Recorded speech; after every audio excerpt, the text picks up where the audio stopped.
Ranji chimbo zo denjik mi chang, zondi molam chimbo ngabja da pagar dangan zandu hirma do tumba tukje chan la ki pshag tsar shogo ma chuje yanji podra na tisum sanji ganji ngo wanyo ransum churkung wansum tonzat tsawe lama nam la go pshag tsar.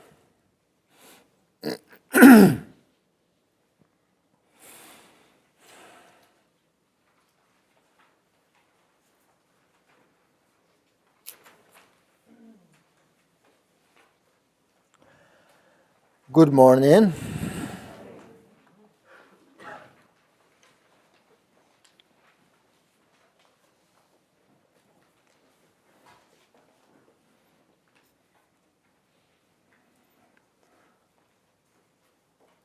Okay. Teaching on the Vipassana again today.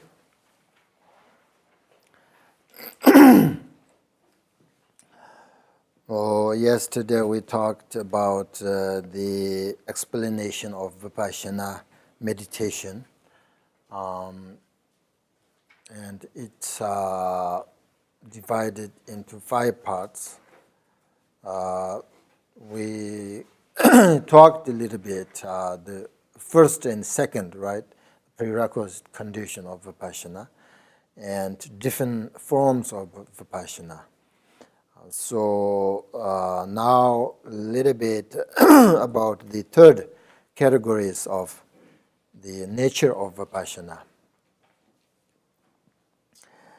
So now the third categories of the nature of Vipassana, there are many actually categories of Vipassana, but there are some categories that are important to understand. For example, the investigation of external phenomena and investigation of the internal objects, which refers to mind and how to perceive the object. So when you meditate or when you think about, for example, on your mind, right? When first examine the mind, because I mentioned yesterday that Buddhism actually talking about the mind.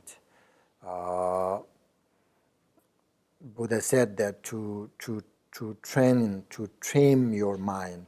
This is the teaching of the essence of Buddhist teaching. So always working with our minds. So we sort of sometimes, especially when we talk about Vipassana, we need to kind of investigate and examine the mind. And when we examine our mind, we think that it must be very powerful, right? Our mind powerful to create all these things,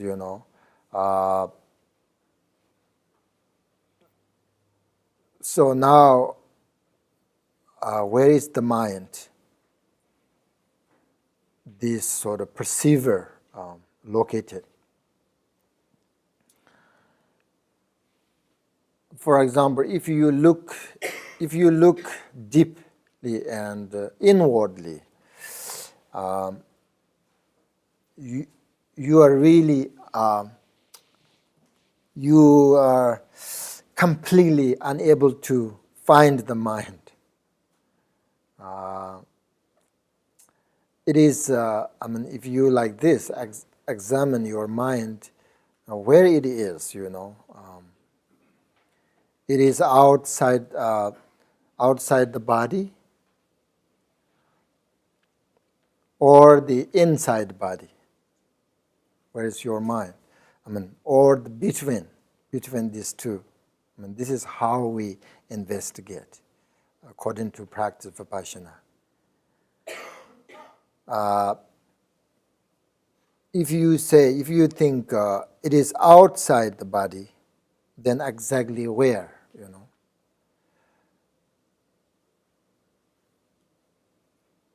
It is in any sort of particular object, where? If you say it is inside the body, then exactly again where? Does it sort of pervade throughout the body, your head, arms, legs, etc.? Where is it?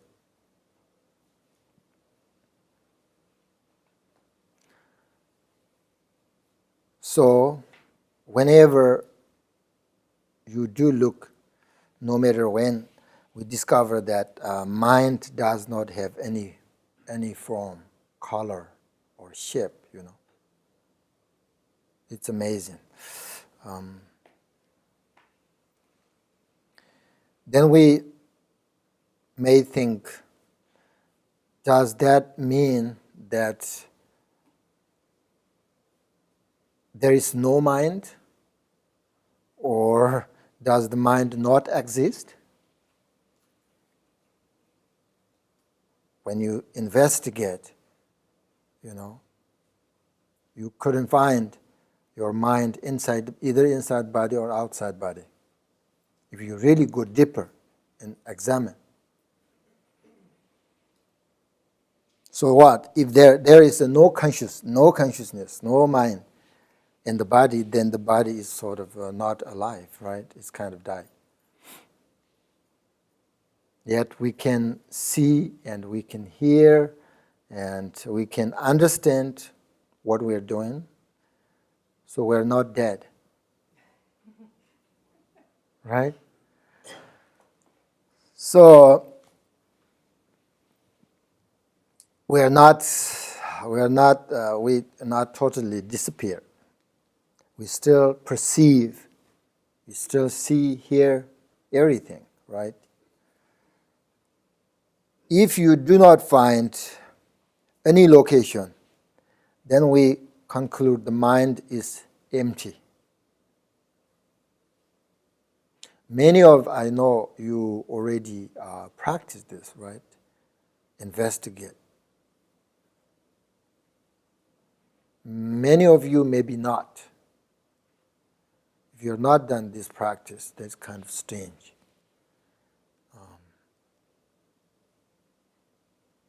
This is how you practice Vipassana. Did you go to, I know you went to Vipassana retreat, right? Many of you, I think. So do you practice like this? When investigate your mind, where it's come from, where it go, where is it? Do you find anything when you investigate your mind? You have to tell me. Where is it? Where is your mind? Investigate. Your head is not your mind. Your arm is not mind. Otherwise, you have 2, 3, 4, 5, 6, 7 minds. We have only one mind, do we? Or many minds? Well, first, yesterday we already talked about, right? What is the characteristic of mind? So we already, thoughts, we usually think thoughts and mind are same, but it's not, right? We talked this yesterday. So now we understand what is mind. So now we need to understand where is it.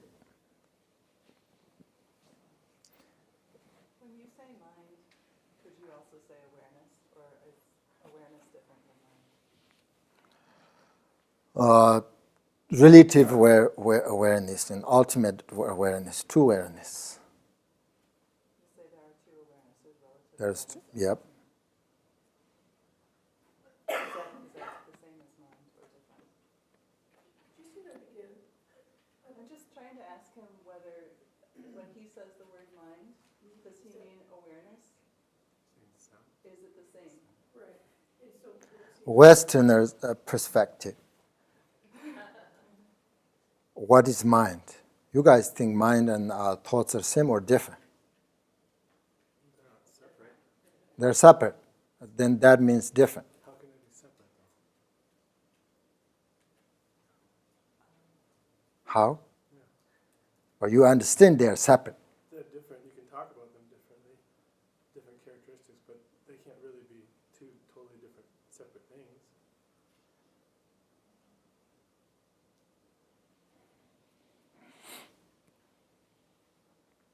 So then same. No, not the same. There is the point. You can say there's same or different. Well, everything is changing moment by moment. Your thoughts is changing, right? Your mind is also changing. It is not permanent. That's what Nagarjuna means when he says at the end of the Heart Sutra, not different, not the same. No, that's different. That's I think. This is exactly what we need a retreat on, exactly these questions. Well, interesting, okay? If you don't recognize the nature of mind, and then we investigate like this, where is your mind, where it go, where it come, it's very interesting, you know. Doesn't your thoughts or your mind is influenced by what has come before? What do you say? What has happened in the past? It's already gone. Forward. Huh? But it comes forward to the present, doesn't it? Doesn't it? No, I don't think so. Well, your past is already gone. But it influences your present. Influence thoughts, yes. Yeah. There, yes. That's why, yeah. Cause and conditions. So you say that the mind is a result of causes and conditions? Resolve? No. Mind has, right? Mind has cause condition. So no, today you don't have to answer me. I'm sure if I think you can't find the correct answer if you are very new about hearing these things. So well, think about it, okay? Think about it. There's another reason you don't have to panic, you know. Where is my mind? I can't find my mind. I'm died or not. No panic at all. Still you are here, you see, you hear, everything is working as usual, even though you investigate the mind. Understand about mind and realized about mind are totally different, okay? So now maybe if you investigate like this, you will understand, but not realize yet. So is mind ultimate, or is it, True, we have two. okay, Two ways we can say. That's why Buddha talks about two truths, ultimate truth and relative truth. We are seeing here everything relative, no ultimate. But they're interdependent, right? Depends each other. So ultimate truth is independent of causes and conditions. Everything depends on cause and condition. Even the great perfection, Cause and condition. mind itself. Mind itself? The essence of mind is No, then if you go there beyond cause and condition, beyond samsara and nirvana. there is a beyond. Yep, there is a beyond. That's not permanent. You can't say permanent, but you cannot say impermanence. You can't say samsara or you can't say nirvana either. You are beyond. But no, we are not there, so we should not talk that because sometimes misunderstand. It's strange, you know. I just told you the realization is totally different. Understand. Relative truth, of course, we understand. We have 6 or 8 consciousnesses, right? We see, hear, understand, and everything. And relatively, we understand, makes sense. You understand, makes sense.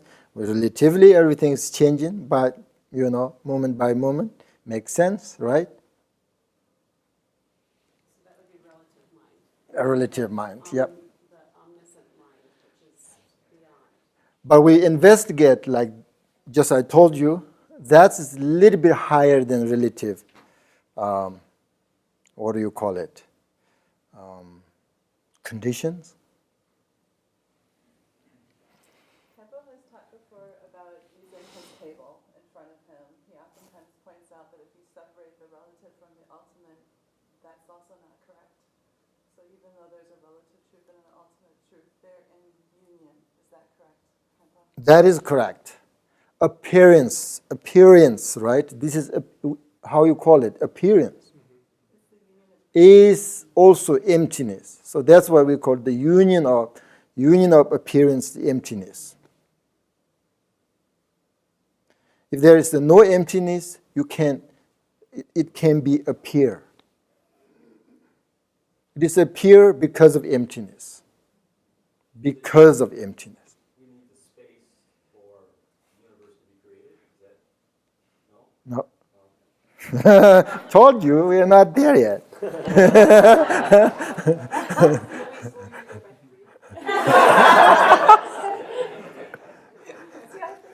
think you just found your topic for the Ely retreat in January.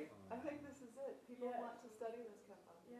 Is this true? I say no color, no shape, no form. It's interesting how you phrase it because I know I'm not there, but I'm 100% here. And so there's the experience of, it's kind of interesting to use something looking for itself. So there's this relationship of experience that is, in my sense, no other than mine. And so because of the idea of what I may understand as emptiness, it provides me with the ray of experience of all of these senses and movement and the rest of it. If not for emptiness, there would be no interdependent. That's true. That's true. So, I want to say something, but I forgot. Okay, so just let go.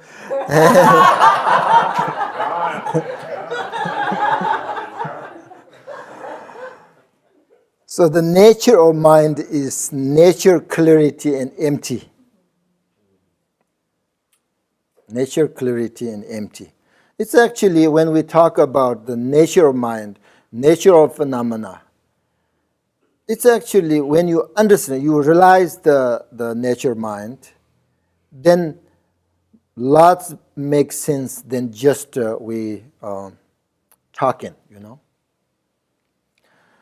So that's the point. Nature of mind is clarity and empty. There's no separate.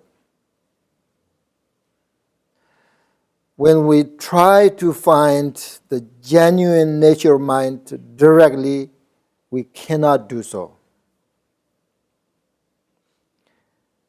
It is both clarity and emptiness. You totally understand that. That's what we call, you realize the nature of mind. Clarity and emptiness. Because this is just how it is. This is the nature of mind. No more, nothing else. That's all. Clarity and emptiness. That is how it is. If you don't understand that,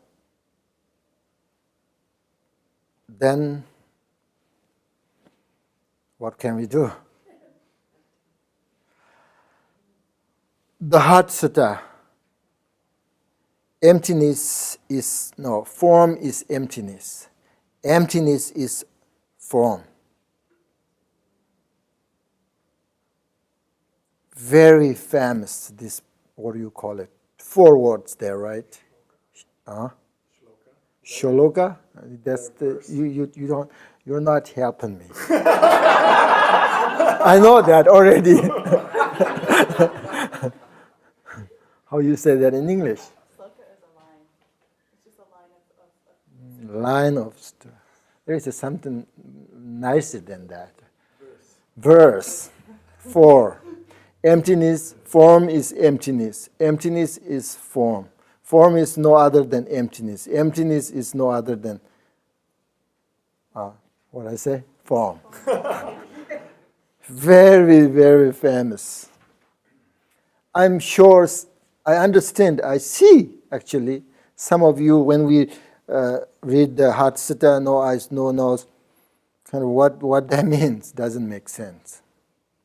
It lots of makes sense if you understand interdependent origination. So when you think about this, Hatsita, form is emptiness. Emptiness is also form. Emptiness is no other than, what do you call it, the form, right? But in order to understand emptiness, we have to think about form as our sort of focal object. Without sort of dealing with our form, we cannot understand its emptiness. So that's why I don't know you are there or not, but when you investigate where is your body, you will find something. Where is your body? That's how we investigate.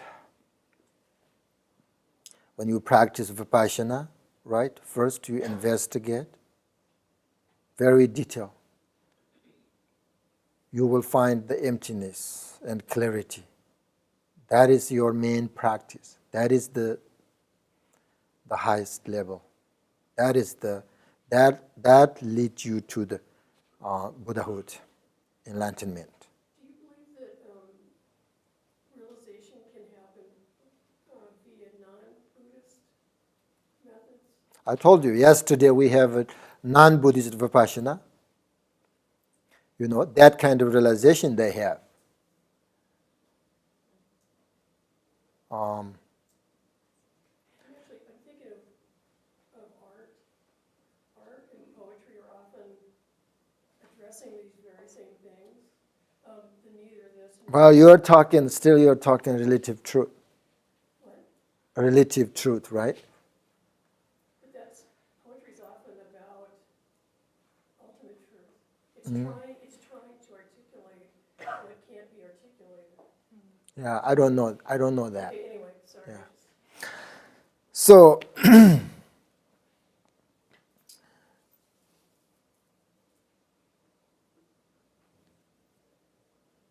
there is no reason to discuss emptiness without using something, as base,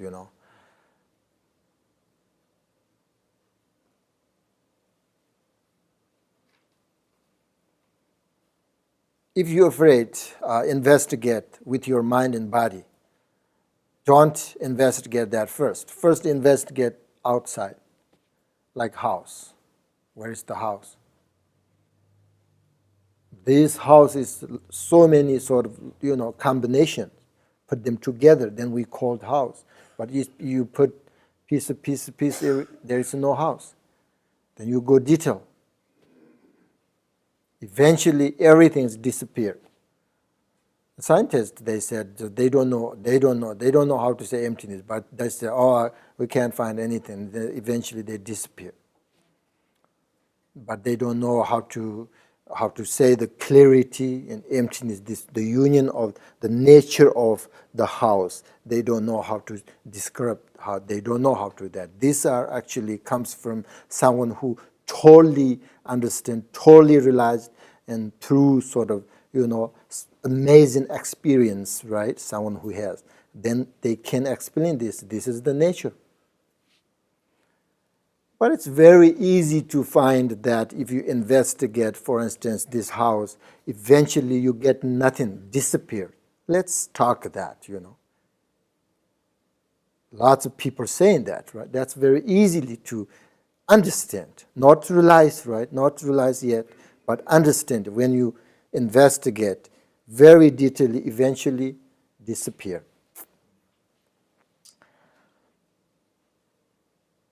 But according to Buddhism, that is not only disappear. There is a clarity. There is the emptiness. There is the union.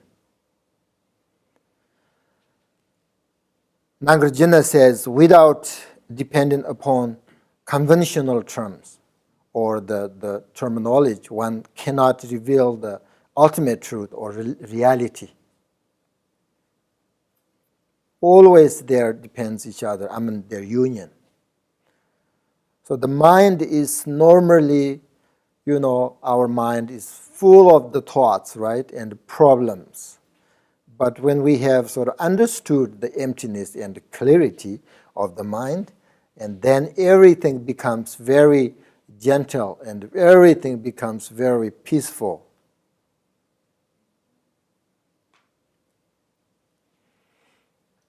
So that is the point.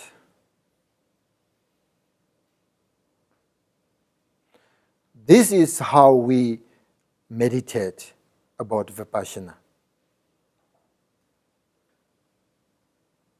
Normally, you think of the mind as being very strong and powerful. I just told you, right? Our mind is especially when all the thoughts and afflictions arise, our mind is so powerful.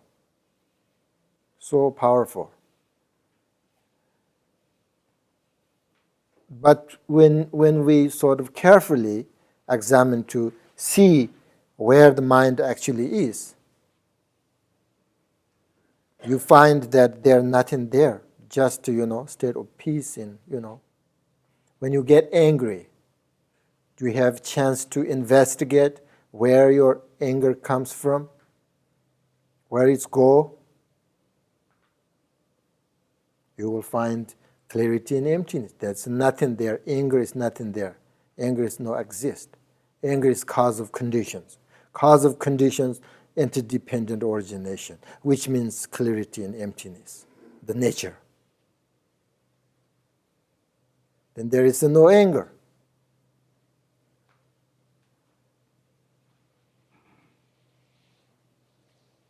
If you investigate that, even though you are not realize the nature of anger, but you understand intellectually how to investigate when you get angry, and really it helps your mind is just calm and peace. But people get angry, its mind is so strong, power, and there is no room to think about it. Just say something. Just, that's the problem. There is no room. Our mind is right now is kind of very narrow, not very open. It's very narrow. There's no room. But if you understand this, your mind is more and more open. Then these afflictions actually make your mind very strong and powerful, but then they will lose the energy.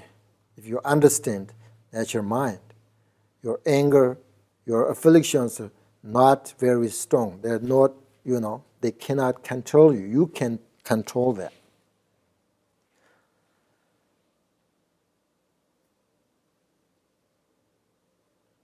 So, the great perfection notion of Vipassana does not mean to examine concepts, but to look into what the mind actually is, continually present and very clear.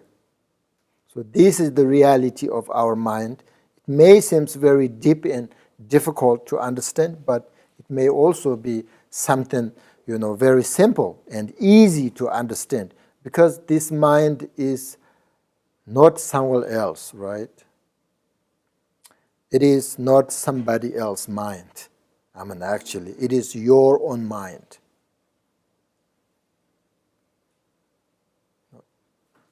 It is, it is right here. Always right here.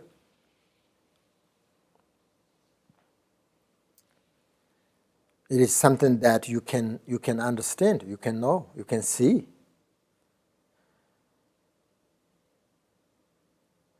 It's difficult to investigate where is my mind, Then difficult because that's not your mind, right? You investigate somebody's mind. But you investigate your mind, It's not that difficult, I think. You can feel, you can experience.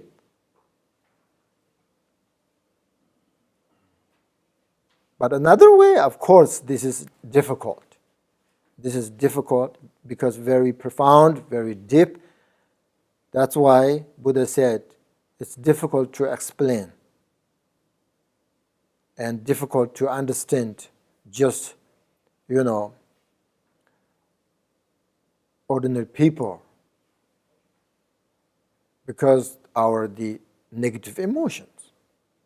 That's why it's difficult to understand, difficult to realize because of the, obstacles.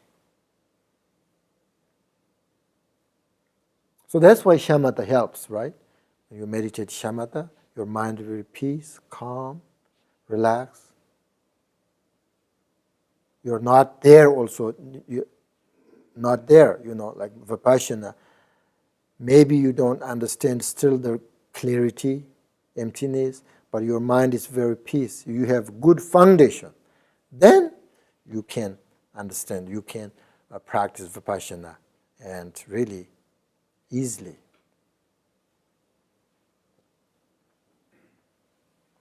So when you look into your mind, you actually can see that not only is mind empty, it also knows, it is what do you call it? We call it satya in Tibet, cognizant, right? Cognizant. Cognizant.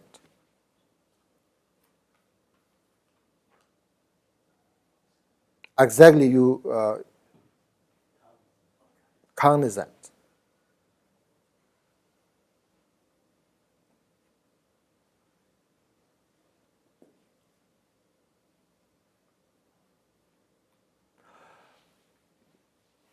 It's amazing, amazing. You can meditate on this. One time, one of my teacher invite a few monasteries, and he went there. And that area in Tibet, that area actually is his root teacher's place. His root teachers born that area, that monastery. He's not from there, but he went there, right? So he thought, this is an amazing place. This is very important for me because my root teacher, born here, passed away here, and he taught here, so important place. So he meditated on great perfection. Many hours. Just people, lots of their activities, right, in the monastery. And he meditated on that, with his nature mind. He's meditated on that, but he understands everything. Still, he knows what is going on. There is no afflictions, no negative emotions, but understand everything. More clear, right?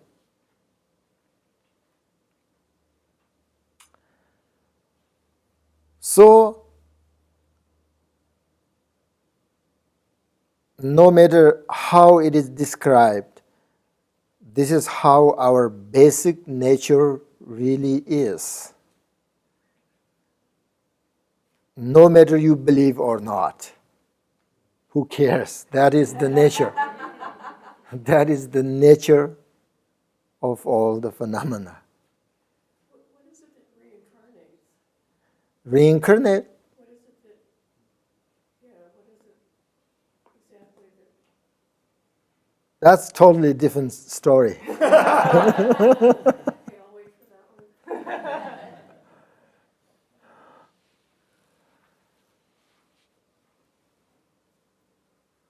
Relatively everything possible because of emptiness, because of the cause and conditions. cause and conditions, we also called, actually, you say, interdependent origination. Everything possible except permanent, right? Permanent is not possible. We cannot make this flower permanent, can we? No, forever. Permanent means forever. Stay same, no change at all. That we call permanent, okay? Sometimes you say, this is my permanent resident. That's totally different. We're not talking that permanent, right?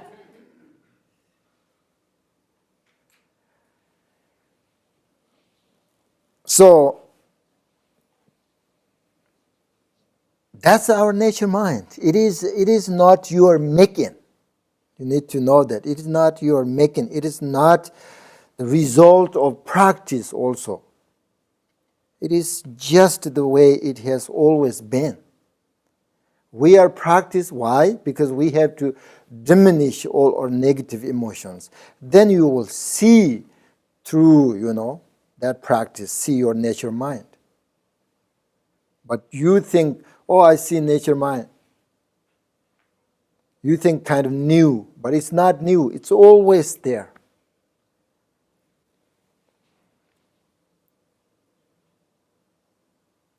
It's always here with us. This amazing experience, the union of clarity and emptiness. But the problem is that since beginningless lifetime, according to Buddhism, we believe past and future. There's so many reasons. So we have been so sort of occupied with other things that we have never really paid attention to it. Otherwise, we would have already seen that this is how it is.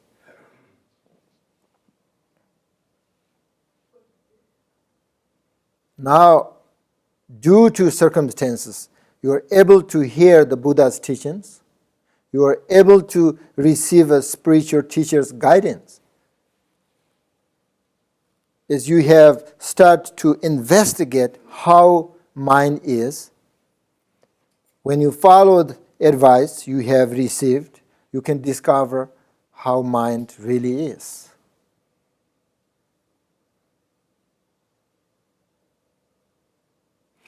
Through meditation, when you look directly at the mind's nature, you can come to have a direct experience of the mind's nature.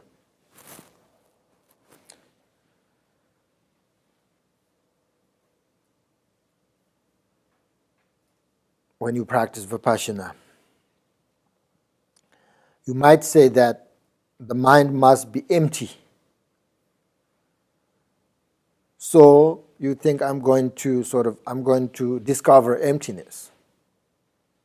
Or it must be clear, so I'm going to discover sort of a clarity. And so on, so. But in general, of course, these are not bad idea. These are good. But they are not sort of appropriate in the situation of meditation, because they do not lead to realization, since they themselves are separate from direct experience. So when you are looking at the mind directly, you are seeing its nature. If you really know how to look at directly your mind, then you will see its nature. That's for sure. Which you can call emptiness, or you can call whatever, selflessness, egolessness, whatever. You can call the union of appearance the emptiness.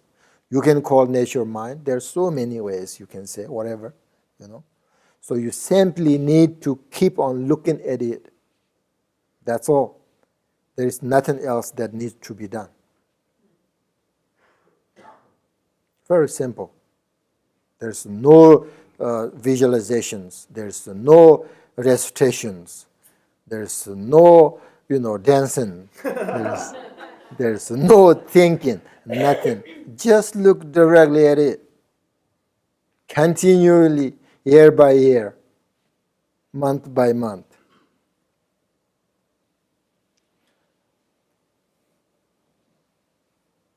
And then you do this when your mind starts to become sort of tired, right? And then just rest. Just rest. And then go back to look at the mind and then rest. Over again, again, your whole lifetime. If you have fortunate enough, then you get sort of Buddhahood enlightenment, one single lifetime. You have enough diligence. So when you meditate,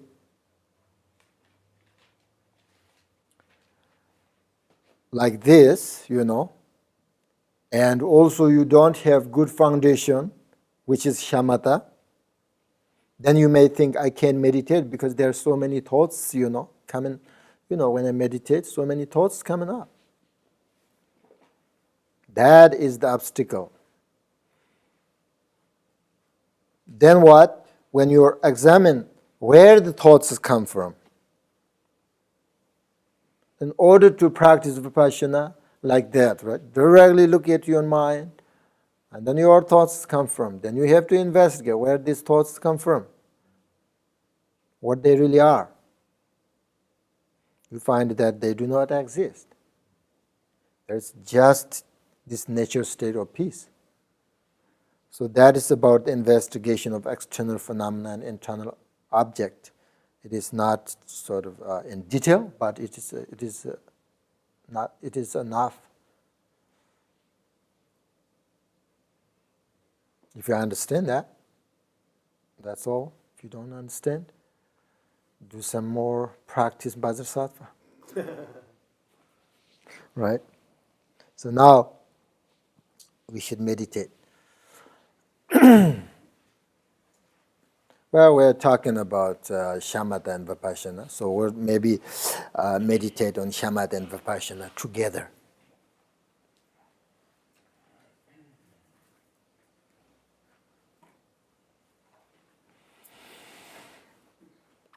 So, first,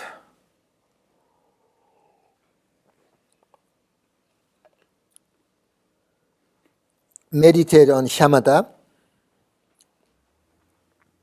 without an object, which means meditate by just, resting in the essence. This means the mind is not focused on anything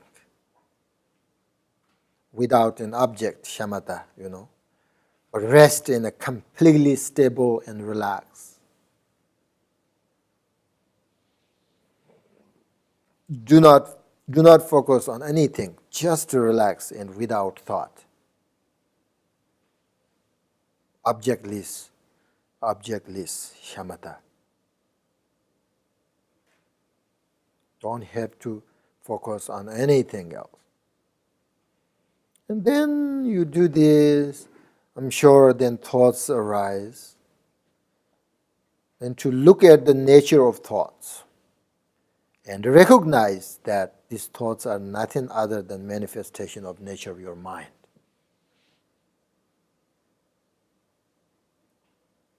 To recognize the nature of thoughts and let them naturally dissolve into the nature of your mind and relax in that space as much as you can. Understand? Objectless shamatha meditation.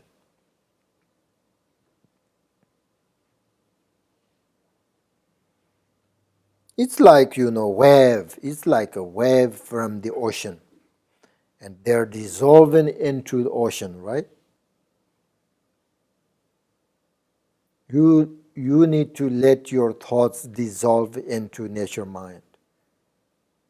It's like wave dissolve into the ocean. If you think about the wave, very strong, and But if you look at if you think about the web, it is just a movement of the ocean, right?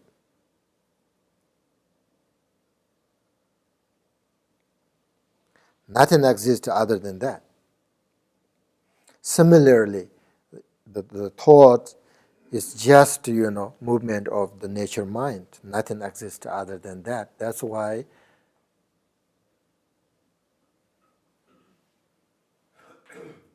there is no exist to your thoughts.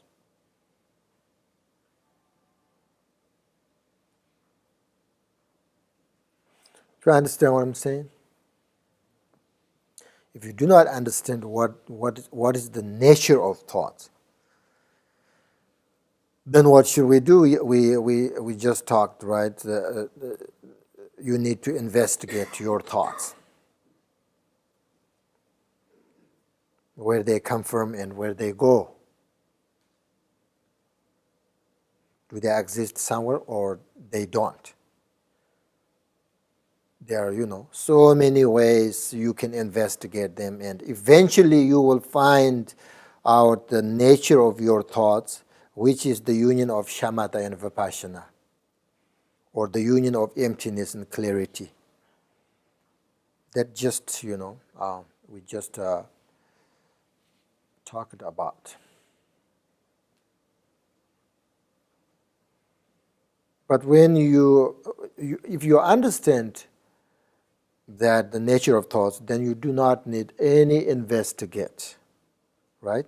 And analyze your thoughts.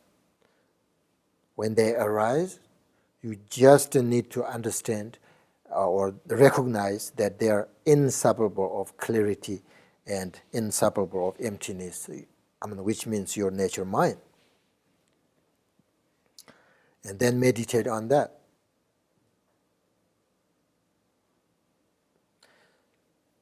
If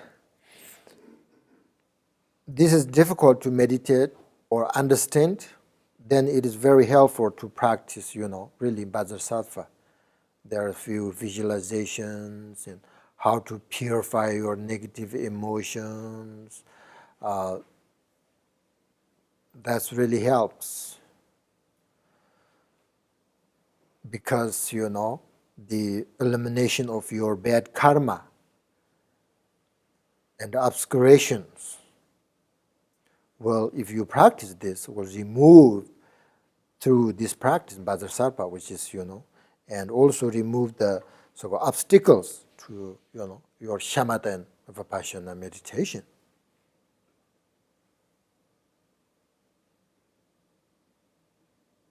Either you practice Vajrasattva before they practice the shamatha and vipassana, or after. Either way, fine. When you meditate like this, for sure there is obstacles, which is the difficult, right? Difficult to meditate on it. So that means you need some purification. I'm sure you believe karma, causing karma. That's very easily.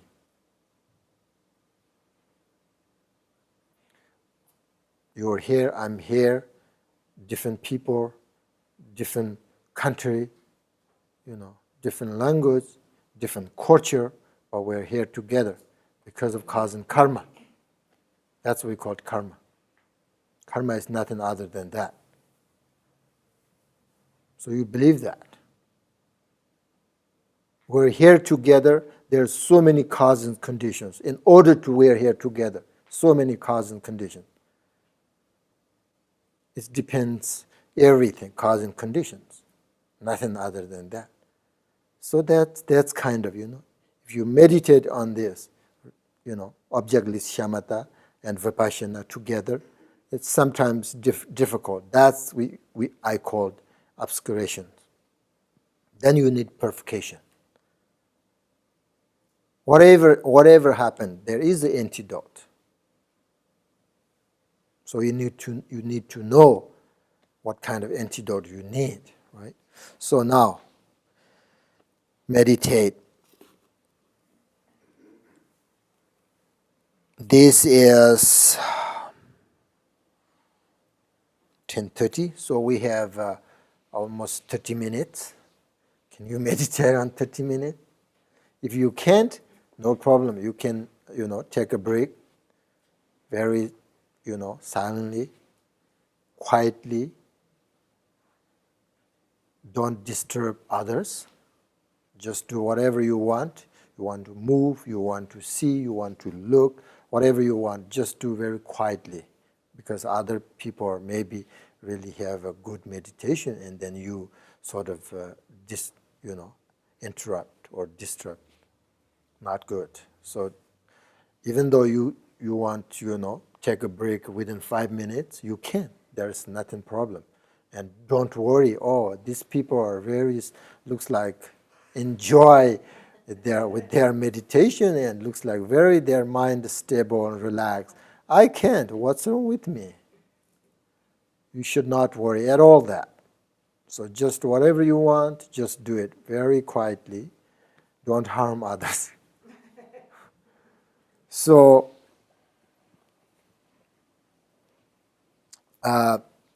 object list shamatha, right? First object list shamatha, you understand how to meditate on that. And then just, if you understand, recognize the nature of your thoughts, nature of your mind, nature of everything. And just meditate on that as much as you can, as long as you can. Then you cannot think about a little bit your thoughts, where they come from, where they go, where it is.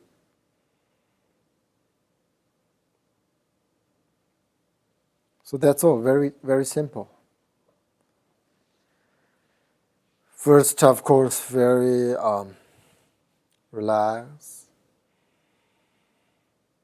deep breathe, correct your motivation.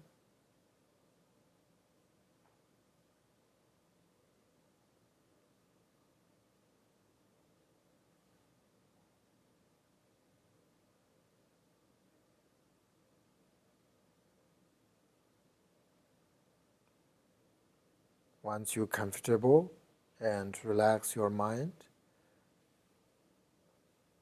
then that's it.